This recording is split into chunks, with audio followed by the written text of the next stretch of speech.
Afternoon, everyone, and it's been quite a long and exciting day. I hope you've enjoyed it as much as I have. I'm actually quite parched, so I think I'm just going to take a sip.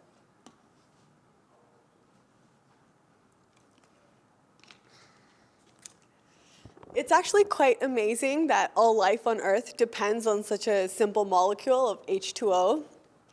And here in North America, we're quite fortunate to have a huge supply of fresh water. In fact, I think we're kind of spoiled because we take this for granted. Anytime that we're thirsty, we can just turn on a faucet and have as much fresh water and clean water as we want. But other places in the world are not so fortunate. So let's travel east. Regions like China, India, Mongolia, and even regions in the US suffer from high arsenic concentrations in their groundwater, but no area suffers as much as Bangladesh. So in Bangladesh, there has been a recent push to increase their socioeconomic infrastructure, and this is by providing fresh water to their citizens. So what they've done is dug a bunch of tube wells. However, these tube wells provide them with mineralized water. And while there's nothing wrong with mineralized water, the problem arises when heavy metals start to seep into the water. So in Bangladesh, this is a huge problem. So arsenic poisoning has a number of side effects. So be warned, these images are kind of graphic. But some of these side effects include skin lesions, swelling of limbs, as well as cancer and eventual death. So the World Health Organization has declared that this situation in Bangladesh is the largest mass poisoning in history. In fact, the concentrations of arsenic are so high that they are unable to meet the worldwide standard of 10 parts per billion. In fact, they have their own standard of 50 parts per billion. And in regions, they have concentrations as high as 2,500 parts per billion. So that leads me to introduce our topic. My name is Parminder, this is Sid. Our group members include Arnav and Mursal, and for the past 8 months, we've been working on developing a paper-based microfluidic device for arsenic detection in groundwater. So now that I've introduced the problem, I'll go on to talk about the current solutions, as well as followed by our customer requirements, and the proposed solution, followed by conclusions and our future work. So the current solutions suffer from several deficiencies. So either they're expensive, they require trained technicians, or they produce toxic byproducts, or they're not sensitive to the level that they need to be. Therefore, the World Health Organization has developed a set of assured parameters that are appropriate for diagnostic devices for the developing world. And so these basically include a device that is affordable, sensitive, specific, equipment-free, and user-friendly. So this will ensure that the tube wells in Bangladesh are regularly monitored for arsenic concentrations. Because currently we see, or in 2011 we saw that 45% of all water sources were untested. Therefore, we propose a paper-based microfluidic device that costs less than $1 USD. It is easy to use, equipment-free, and non-toxic. In fact, the procedure that a user would need to follow is that they would simply dip a device into a water sample, give it about 2 minutes to wick to the sample reservoir, where the sample will react with our sensor, and they would simply observe a colorimetric change.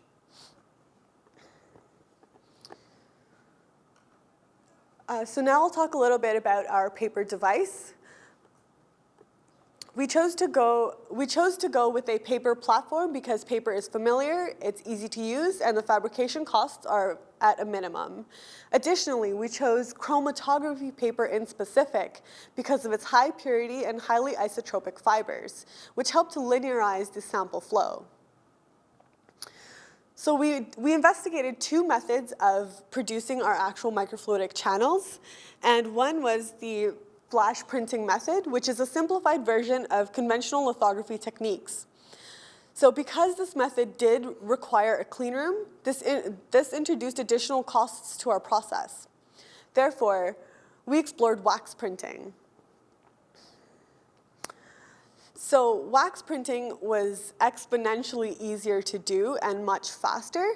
So all this process required was starting off with printing the patterns onto paper and then heating the paper to induce anisotropic wax spreading to form our channels here. So we chose to go with this method as it is quick, requires only commercially available equipment, and is easy to do. So these are pictures of some chips that we have. So I want to bring your attention to two things. First, the chips on the top are before heating, so before wax spreading, and the chips on the bottom are after, and we see the front and the back. So before heating, we see that the resolution is much higher in the chips, and also they're not visible at the back of the chips. So once heated, the wax spreading follows a logarithmic trend, and we see that with additional time, the saturation of the paper is higher, leading to higher quality channels.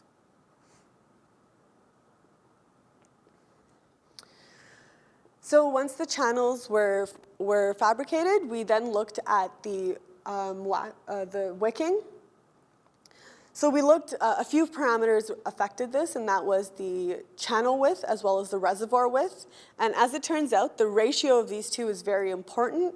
So as we wanted to minimize the time that it took to wick the sample to the end of the reservoir, we chose to go with a smaller ratio, and thus chose a final chip with a channel width of 2.5 millimeters and a ratio of 2.3.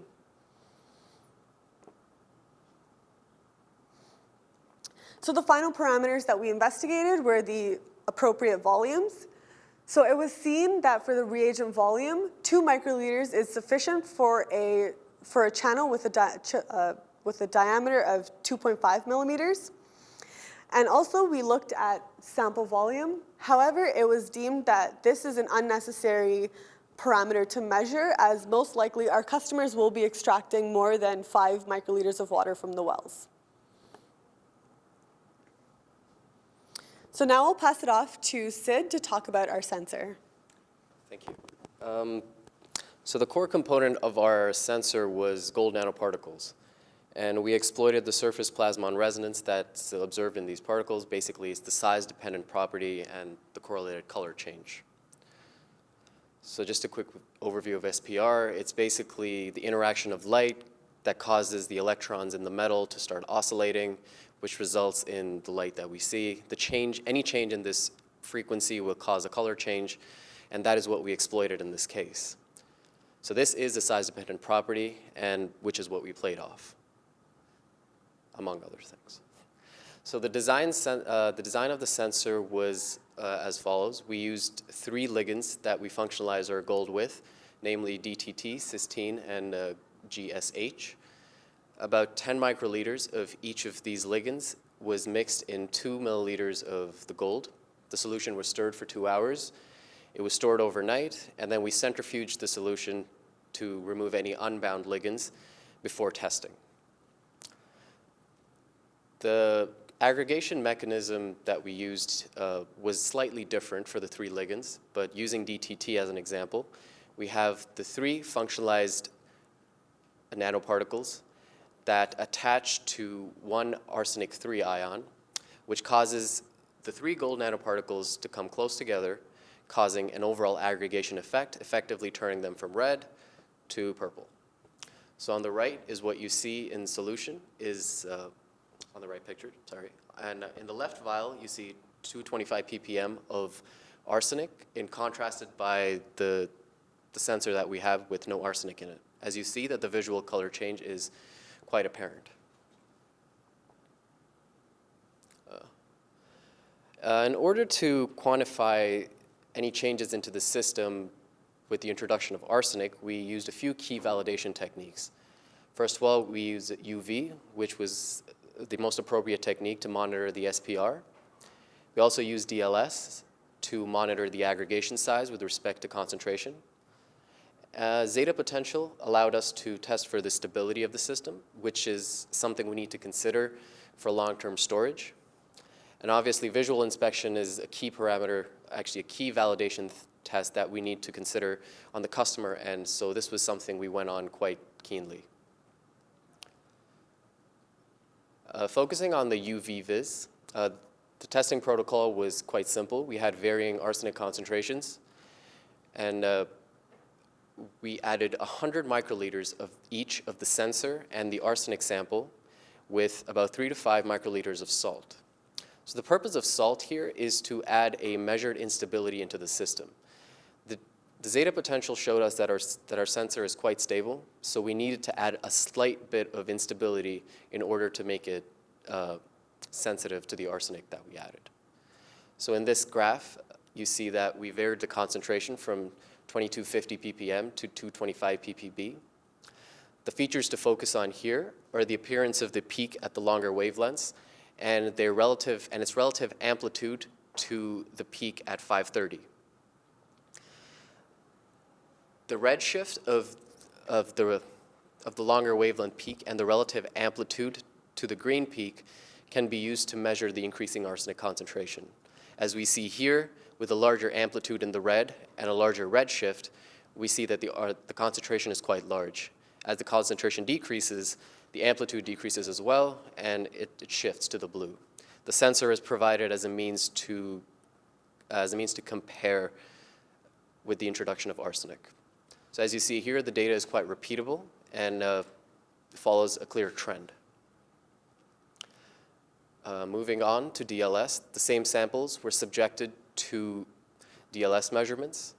As we see here, the sensor and the gold nanoparticles are provided for comparison. The expected trend is that with the growing concentration, we see a larger aggregate size, and this was fit to a third-order polynomial. However, it must be said that the low concentrations are hard to quantify using this method, but they do work, but this method does work well at higher concentrations.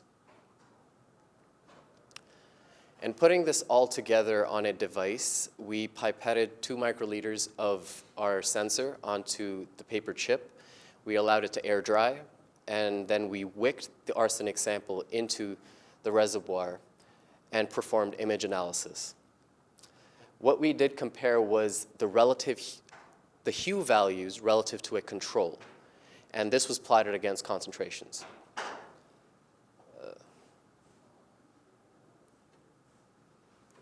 Okay, one over. As you see here, there's a strong correlation between the intensity of the relative hue on paper and in solution. And this follows a relatively linear trend, which can be used as a calibration for the customer. As economics is the part of every project, and so we provide a more detailed breakdown of our costs. We see here that the total cost is only about 3.64 cents, which is relatively less than the current field-based method of about $1. Just to give us a bit of contingency and wiggle room, we say that our cost is less than 5 cents. As you see, the ligand costs are essentially negligible, and at a larger scale, these costs will be significantly less. And we go to the design trade-offs. As mentioned earlier, we had to consider flash versus wax printing. Flash printing obviously requires a lot more intricate facilities. It's expensive due to that fact, and it also uses toxic photoresist. Wax printing, on the other hand, is exponentially easier, but lacks the resolution that flash gives us. And in addition to that, we had to consider going with a solution-based versus a paper-based approach. So keeping our customer in mind, we had to go with a self-contained, easily accessible device, and that was what pulled us to using the paper-based approach. This also allows us to reduce the sensor volume that we needed, and we used the assured criteria to make this choice.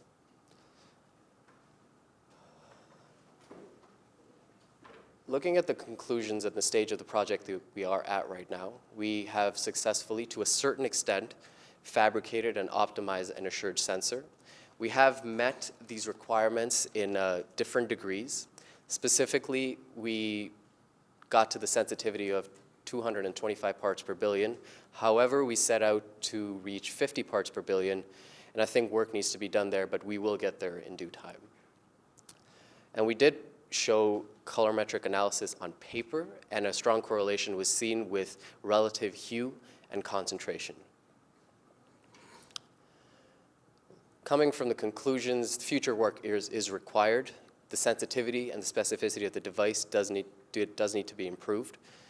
We specifically need to optimize the integration of the device on paper and specifically test in field environments, because the testing we do now is in lab environments and in Canada, but in Bangladesh, the environment is completely different. It's a lot more humid, it's a lot hotter, so we do need to account for those factors on our detection process.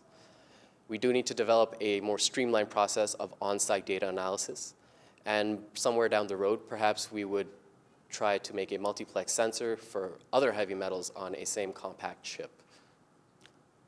And that concludes our presentation. We'd like to thank Professor Juan Liu for his support, his advice, and all the resources he provided us, and Engineer of the Future Trust for the funding, and specifically Jen and all the NE instructors that helped us in many ways that we can't even thank them enough for. Thanks.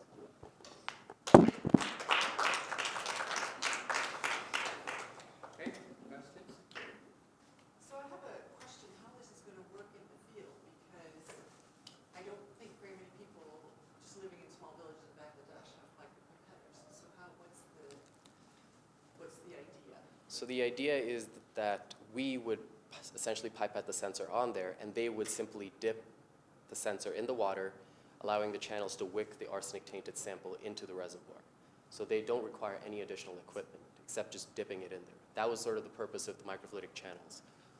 Okay, and I have another question about, so DDT and glutathione are notoriously unstable. So what's the stability of your set? The stability of, so we used Zeta to quantify the stability of that. When we saw that the sensor was actually about minus 50 millivolts. And so we were going off literature values. Other sensors, other arsenic sensors were seen to be at minus 28. Okay, but I was actually meaning more, once it's made, how long is it stable, right? Because that's a whole shelf life issue. Right, so in solution, we've used the same sample for about 2 weeks. But how are you keeping your solution? It's stored in the fridge. That was one of the things that we had to consider, that we have to consider the field environment. And that's a whole exercise in optimization in itself, because as we transfer to paper, we really can't rely on the parameters that we had in solution. And that is the hardest part of this.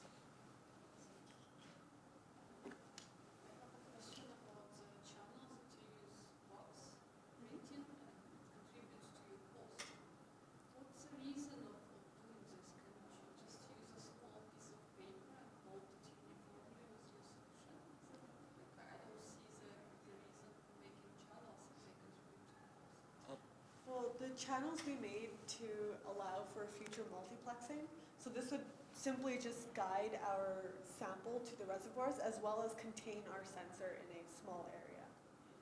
So right now we're only testing for one heavy metal, but in the future, if you were to transfer this on to multiple heavy metals, using channels would be useful. For example, in that image where different squares are essentially a sensor for different heavy metals. So at that point, so we were building on towards that final prototype. So the 3 molecules you have, right? So only DTT has 2 software, right? Yep. So that's the one doing the business, right? So the other 2, what's the function of the GSH and cysteine? They're still binding with arsenic, but the mechanism is a bit different. So the thiol group on the cysteine and GSH binds to the gold, but the OH on the other end of the molecules are the ones that are binding to the arsenic. Still bind arsenic. Yes. Okay. I just have a follow-up question on is your intention that you would be able to identify the presence of different heavy metals, and if so, how? So for now, we are simply focusing on arsenic. Right. However, for future work, we would create other sensors and then implement those and integrate those into the paper. Okay, so because things like DTT and glutathione, just because, right, they've got thiolores, they'll bind with any heavy metal you throw at them, right? Zinc, iron, they'll just do it because they love to. So I just wondered if you thought about how you're going to, So, as we mentioned earlier, each of these ligands individually have high affinity for arsenic and several other metals, as you mentioned. But literature, some of the papers that we read, that using them all together essentially increase the selectivity towards arsenic. So it's something about the cross-selection process that using them all together sort of helps with right, the no, I just specificity. wondered if you thought about how you were going to then refine it so that you had different sensors for different. We wouldn't be using the same ligands for all the heavy metals. We would be tailoring that specifically to each heavy metal that we want to test in each reservoir.